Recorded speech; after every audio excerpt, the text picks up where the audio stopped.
اعوذ باللہ من الشیطان الرجیم بسم اللہ الرحمن الرحیم۔ آج انجمن اردو صحافت جموں کشمیر نے اپنے جوان سال ساتھیوں مدثر علی جو گریٹر کشمیر کے لیے لکھتے تھے اور جاوید احمد جو رائزنگ کشمیر کے لیے لکھتے تھے کہ اچانک انتقال کے حوالے سے یہ تعزیتی مجلس کا انعقاد کیا تھا۔ یہ دونوں جو ہمارے ساتھی تھے یہ عہد جوانی میں ہم سے بچھڑ گئے، اپنے ابدی سفر پر روانہ ہو گئے۔ آج ہم نے ان کے ایصال ثواب کے لیے یہاں دعائیہ مجلس اور قرآن خوانی کا اہتمام کیا تھا۔ مقصد یہ تھا کہ ہم ایک تو ان ساتھیوں کو یاد کریں اور ان کی موت سے عبرت لیں، اور ساتھ میں ان کے ایصال ثواب کے لیے، ان کے درجات کی بلندی کے لیے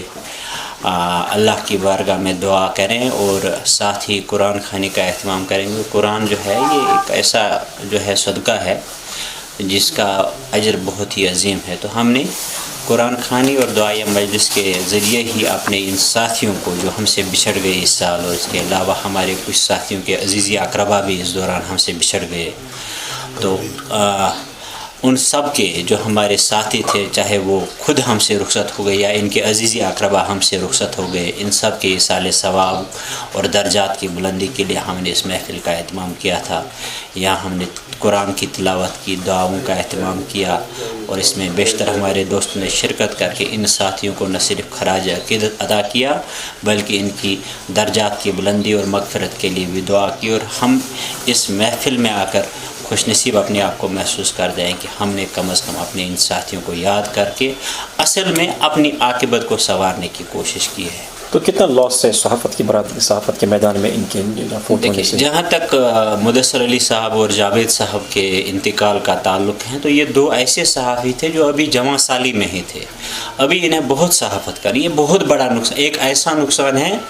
جس کی تلافی ممکن نہیں ہے۔ عہد جوانی میں بچھڑ جانا ہم سے،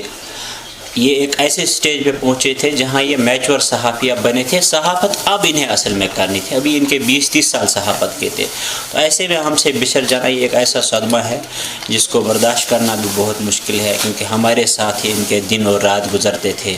فیملی سے زیادہ ہمارے ساتھ رہتے تھے، تو یوں اچانک ہم سے بچھڑ جانا یہ ہمارے لیے بھی بہت صدمہ ہے، اور اوورآل کشمیر کے جو صحافت ہے، کشمیر کے صحافتی منظرنامہ کے لیے بھی ایک بہت بڑا ایسا نقصان ہے